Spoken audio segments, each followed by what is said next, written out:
ಬೈಲಹೊಂಗಲ ಮಾಜಿ ಶಾಸಕನ ಪುತ್ರ ಅನುಮಾನಾಸ್ಪದ ರೀತಿ ಮೃತಪಟ್ಟಿದ್ದಾರೆ. ಬೈಲಹೊಂಗಲ ಮಾಜಿ ಶಾಸಕ ಬಾಬುರಾವ್ ಬೋಳಶೆಟ್ಟಿ ಪುತ್ರ ರಾಜು ಬೋಳಶೆಟ್ಟಿ ಅನುಮಾನಾಸ್ಪದ ರೀತಿಯಲ್ಲಿ ಮೃತಪಟ್ಟಿದ್ದಾರೆ.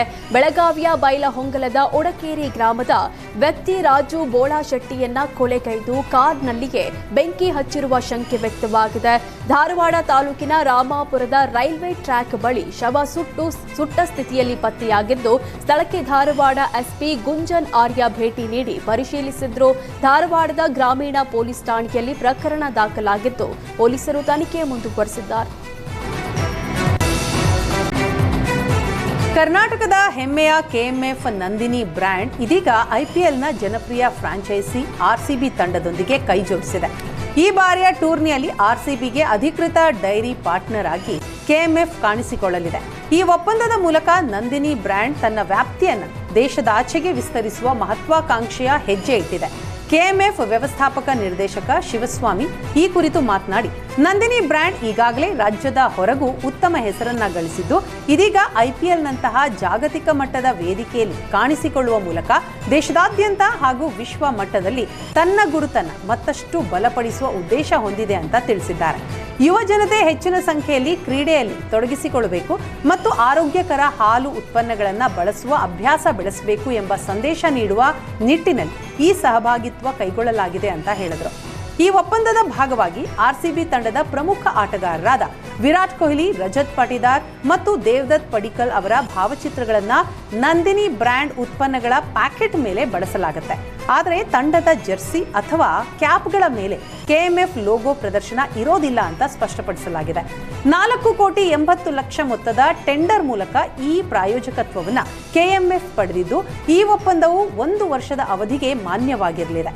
ಮಾರ್ಚ್ 28ರಿಂದ ಆರಂಭವಾಗುವ ಐಪಿಎಲ್ ಸೀಸನ್ನೊಂದಿಗೆ ಈ ಸಹಭಾಗಿತ್ವ ಜಾರಿಗೆ ಬರಲಿದೆ ಅಂತ ಹೇಳಿದ್ದಾರೆ. ಮತಾಂತರಗೊಳ್ಳುವವರಿಗೆ ಸುಪ್ರೀಂ ಕೋರ್ಟ್ ಮಹತ್ವದ ಎಚ್ಚರಿಕೆ ನೀಡಿದೆ. ಮತಾಂತರಗೊಂಡ ದಲಿತ ವ್ಯಕ್ತಿ ದಲಿತ ಸ್ಥಾನಮಾನಕ್ಕೆ ಸಲ್ಲಿಸಿದ ಅರ್ಜಿ ಕುರಿತ ಪ್ರಕರಣದಲ್ಲಿ ಸುಪ್ರೀಂ ಕೋರ್ಟ್ ಮಹತ್ವದ ಆದೇಶ ನೀಡಿದೆ. ದಲಿತ ವ್ಯಕ್ತಿ ಕ್ರಿಶ್ಚಿಯನ್ ಅಥವಾ ಇತರ ಧರ್ಮಗಳಿಗೆ ಮತಾಂತರಗೊಂಡರೆ ಅವರಿಗೆ ಪರಿಶಿಷ್ಟ ಜಾತಿ ಸ್ಥಾನಮಾನ ಉಳಿಯಲ್ಲ ಅಂತ ಸುಪ್ರೀಂ ಕೋರ್ಟ್ ಹೇಳಿದೆ. ಹಿಂದೂ, ಸಿಖ್ ಅಥವಾ ಬೌದ್ಧ ಧರ್ಮ ಹೊರತುಪಡಿಸಿ ಬೇರೆ ಧರ್ಮಗಳಿಗೆ ಮತಾಂತರಗೊಂಡರೆ ಪರಿಶಿಷ್ಟ ಜಾತಿಯ ಸ್ಥಾನಮಾನ ಉಳಿಯಲ್ಲ ಅಂತ ಸುಪ್ರೀಂ ಕೋರ್ಟ್ ದ್ವಿಸದಸ್ಯ ಪೀಠದಿಂದ ತೀರ್ಪು ನೀಡಲಾಗಿದೆ. ಈ ಕುರಿತು ಆಂಧ್ರಪ್ರದೇಶ ಹೈಕೋರ್ಟ್ ತೀರ್ಪನ್ನ ಸುಪ್ರೀಂ ಕೋರ್ಟ್ ಎತ್ತಿ ಹಿಡಿದಿದೆ. ನ್ಯಾಯಮೂರ್ತಿ ಪಿಕೆ ಮಿಶ್ರಾ ಮತ್ತು ಎನ್ಬಿ ಅಂಜಾರಿಯಾ ಪೀಠ ಈ ಮಹತ್ವದ ಆದೇಶ ನೀಡಿದೆ.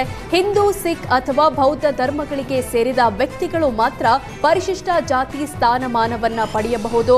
ಕ್ರಿಶ್ಚಿಯನ್ ಧರ್ಮದಂತಹ ಯಾವುದೇ ಇತರ ಧರ್ಮಕ್ಕೆ ಮತಾಂತರಗೊಂಡರೆ ಆ ವ್ಯಕ್ತಿ ಪರಿಶಿಷ್ಟ ಜಾತಿ ಸ್ಥಾನಮಾನವನ್ನ ಕಳೆದುಕೊಳ್ತಾನೆ ಅಂತ ಸುಪ್ರೀಂ ಕೋರ್ಟ್ ತೀರ್ಪು ನೀಡಿದೆ.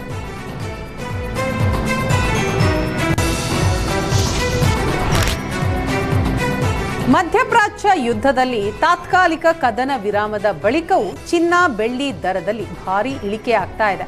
ನಿನ್ನೆ 40 ವರ್ಷಗಳ ಇತಿಹಾಸದಲ್ಲೇ ಭಾರೀ ಕುಸಿತ ಕಂಡಿದ್ದ ಚಿನ್ನದ ದರದಲ್ಲಿ ಇಂದು ಕೂಡ ಕುಸಿತವಾಗಿದೆ. ಒಂದೇ ತಿಂಗಳಿನಲ್ಲಿ 22 ಕ್ಯಾರೆಟ್ನ 10 ಗ್ರಾಂ ಚಿನ್ನ 30,000 ಇಳಿಕೆ ಕಂಡಿದೆ. ಜನವರಿ ಅಂತ್ಯದಲ್ಲಿ 10 ಗ್ರಾಂ ಚಿನ್ನಕ್ಕೆ 1.8 ಲಕ್ಷ ಇತ್ತು. ಈಗ ಅದೇ 10 ಗ್ರಾಂ ಚಿನ್ನದ ಬೆಲೆ 1.4 ಲಕ್ಷಕ್ಕೆ ಕುಸಿದಿದೆ. 2 ತಿಂಗಳ ಅವಧಿಯಲ್ಲಿ 40,000 ರೂಪಾಯಿ ಚಿನ್ನದ ಬೆಲೆ ಇಳಿಕೆ ಕಂಡಿದೆ.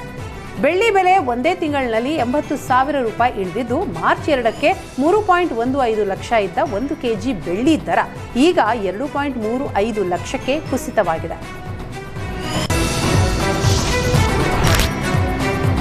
ಸಿದ್ದರಾಮಯ್ಯ ವಿರುದ್ಧ ಮುಡಾದಿಂದ ಅಕ್ರಮ ಸೈಟ್ ಪಡೆದ ಪ್ರಕರಣ ಸಂಬಂಧ ಸ್ನೇಹಮಯಿ ಕೃಷ್ಣ ಮತ್ತೊಮ್ಮೆ ಹೈಕೋರ್ಟ್ ಕದ ತಟ್ಟಿದ್ದಾರೆ.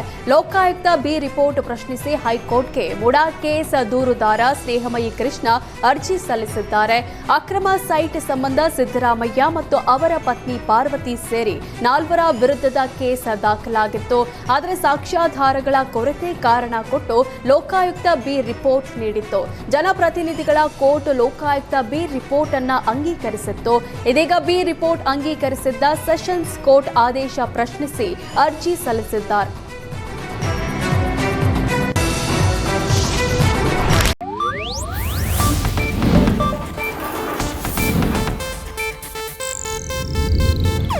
ಇದು ಏಷ್ಯಾನೆಟ್ ನ್ಯೂಸ್ ನೆಟ್ವರ್ಕ್ ಪ್ರಸ್ತುತಿ.